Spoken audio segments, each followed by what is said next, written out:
Hi. Wait, there's a plane going by. Sorry.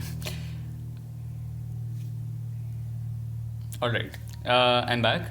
I wanted to do a video like I did last time on my fear of being misunderstood and how I broke that down using Albert Ellis's method.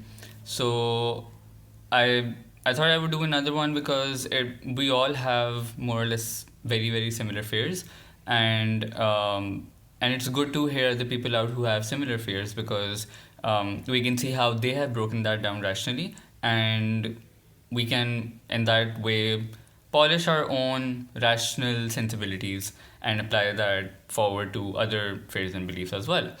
Um, yeah, so the one I'm disputing today is that I must not be a needy person.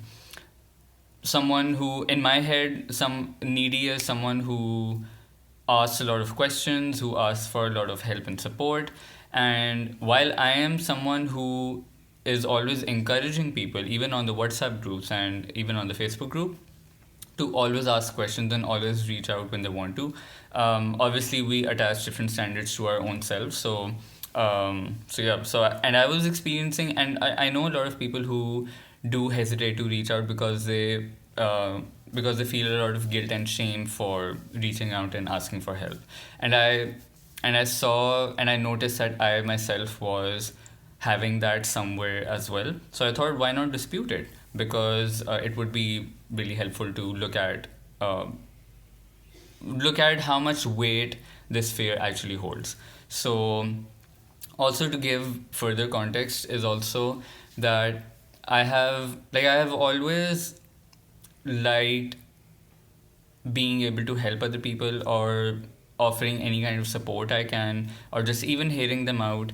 Um, and so I think because OCD goes for things that we value the most, and this is something that I do genuinely value to be able to be there for other people. Um, that can potentially be under threat in my rational brain. That can be under threat if I ask for help. Because if I ask for help, then I can't help someone else. That's irrational because I mean both things can happen at the same time. So OCD goes for things we value the most, and this is something that is being latched onto by OCD. So that's why I'm going to dispute this. Um, all right, so let's get to it. So I must not be needy. Um, can I rationally support this belief? No, I can't because I have never, like, this rule has not been said by anyone. It's not written in stone anywhere. Um, yeah. So there's no support for rational support for this belief that I must not ever be needy or ask for help. Um, what evidence exists of the falseness of this belief? So what I have written is that we all need something at some point in our life. And what does the term neediness mean anyway? Aren't we all needy technically? Because all humans have needed something from another person at some point. So my definition of neediness is flawed in the first place. Um, so I really thought about this and I thought, well, technically, I mean, we are all needy people in the sense that even if we go to a store, if you go to a clothing store or a grocery store, we need help by the people, the management over there, with a certain aisle, or even at the cashier counter, we have to pay money and we need them to give us change. So technically, we all need certain things from someone or something throughout our day. Um, and we all need food and water as well. So technically, we're all needy people. And so I'm just imposing this big fear, big exaggerated fear on myself of, oh my God, I must not be needy. Whereas, I mean, everybody is technically. Um, does any evidence exist of the truth of this belief? So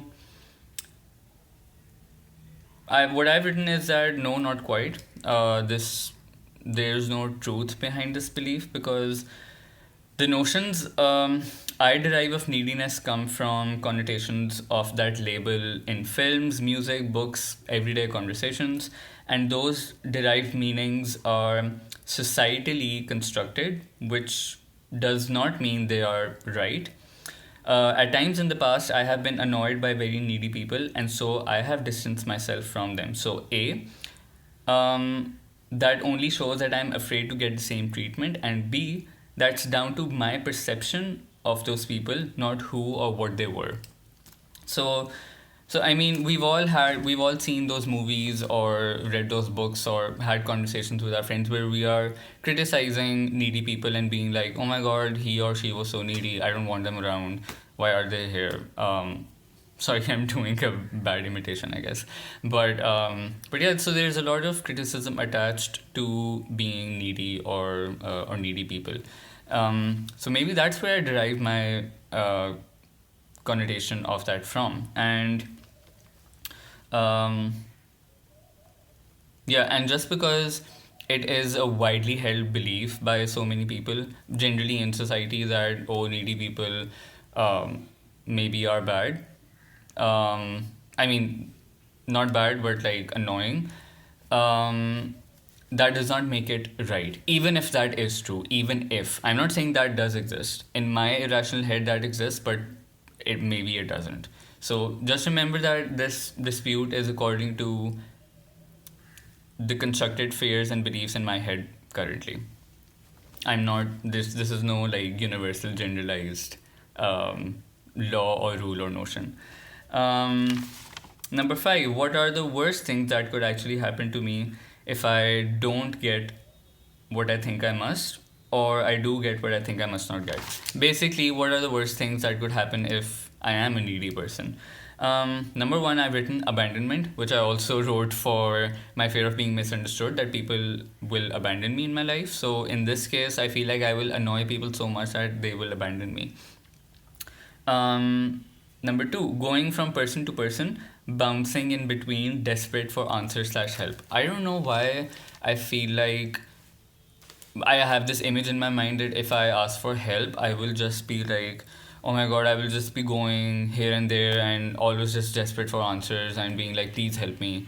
Like, I don't know why I have that strange image in my head. Number three, forming an image in people's eyes as a needy person, always asking for help. So I'm kind of conscious of what people will think of me if I ask too much help from them. I might end up exhausting them a lot. So that's also fear of being judged, I would say, is also then there. Then after that, slipping into a behavior pattern permanently that I will not be able to get out of. I'll just come to this, and the next point I've written is lose my rationality, objectivity, and maturity of thought.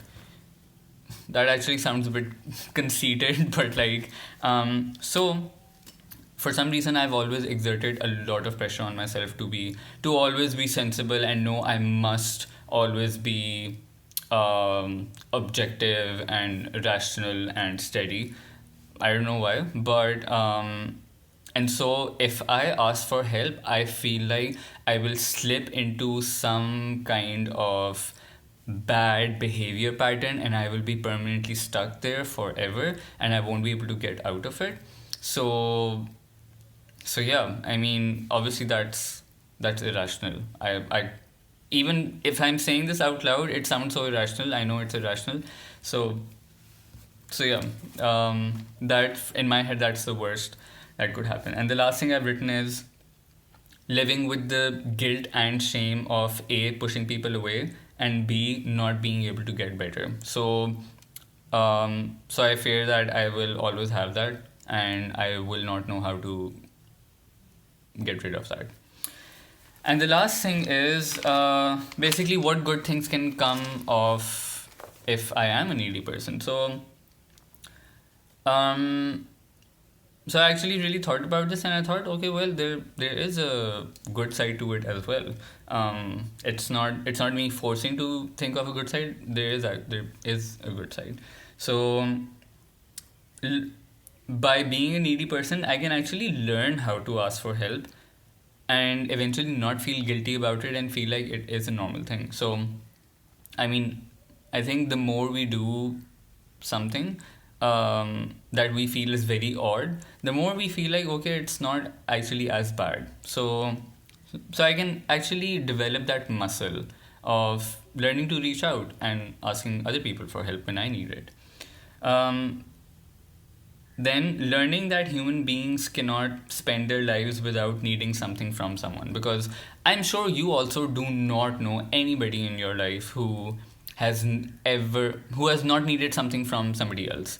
Like maybe they just needed a conversation with their parents, or just needed the support of a friend, or even sometimes needed a hug, because I mean we all need hugs, no? I think we all need hugs. So yeah, we don't know anyone who has that. So maybe I mean, I know that, but I can, or maybe I knew that before I had this fear, but now I can relearn that concept again.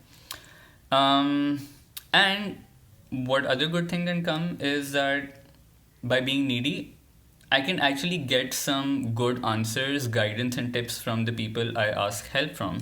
Um, I can get some reality checks and hard truths from them that I don't want to hear, and that I would not have realized on my own, but I do need to hear. So that's actually a good thing, because when you reach out to people and when you ask them for support, they are because you are in your head so much all the time that you do not realize certain things about yourself in the moment. So other people can, from an outsider's perspective, tell you and give you some reality checks and tell you what you are doing wrong, perhaps, or where I'm going wrong. So that's actually a good thing, because if I don't ask anybody else, how will I ever know that how will I ever get the guidance that I need? So that's actually a good thing that can come of it.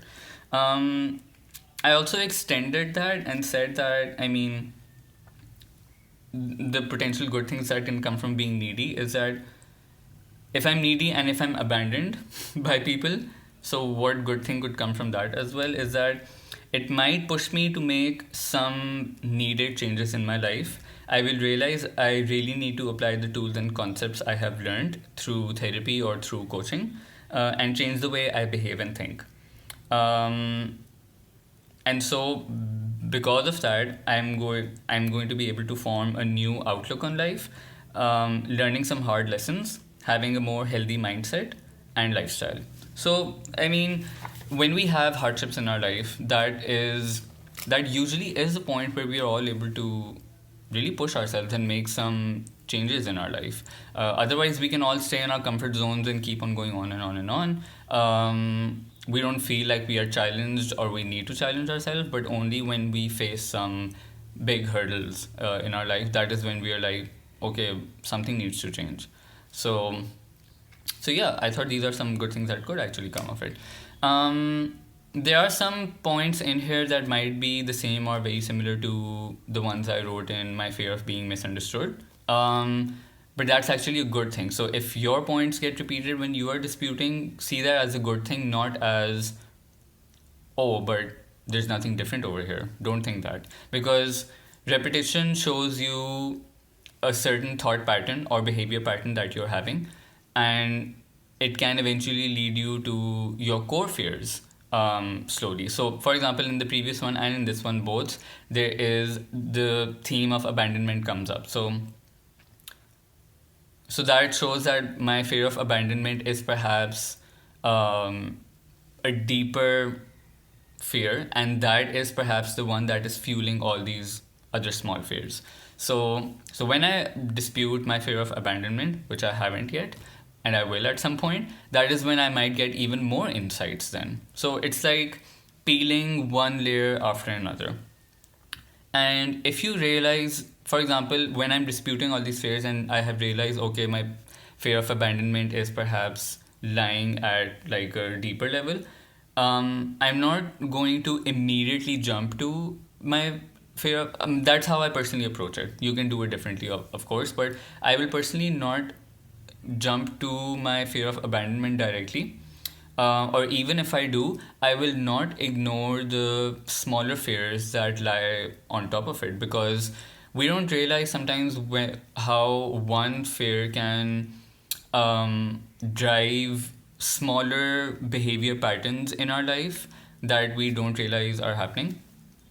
So it can be helpful to look at all of those, because we fall into these behavior patterns and we don't realize anything and we keep repeating them. So it is helpful, in fact, to look at all of them, but as well as obviously the deeper one. And for me, there's also another one deeper than my fear of abandonment, which I will come to at some point later. But yeah, it's like pulling one brick after another from a building and then eventually collapsing it all. Um, so yeah, I hope this made sense, and I hope this was helpful. I will, yeah, I might do another dispute. I think it's helpful. I think it's a nice way to break things down. And this also, yeah, one more thing. Um, like, I have a lot of conversations with people on the WhatsApp group as well, where um, people are, and this is something I was doing initially as well. I was disputing my fears just in my head. I was just breaking them down in my head, but I was not writing them down. And I thought that was enough. But honestly, to be very honest, it's the same thing. I repeated myself. When I wrote this down, when I did it in writing, that is when I realized certain things that I did not when I was just doing it in my head. So it can be, and it is, at least for me, very, very, very helpful if you write it down on paper, because it helps you get out of your own head. It helps you think more clearly. And if you, like, when you write down points, you can, or when you just write down a paragraph, it seems you're able to join the dots more clearly. Again, that's my experience. You can have a different experience, but I would strongly suggest you do write things down. This gave me new insights for sure. And I'm sure my other disputes will give me even more insights. So, yeah, that's it. And hope you like this. The plane is back. And I'll see you with another dispute soon. Bye bye.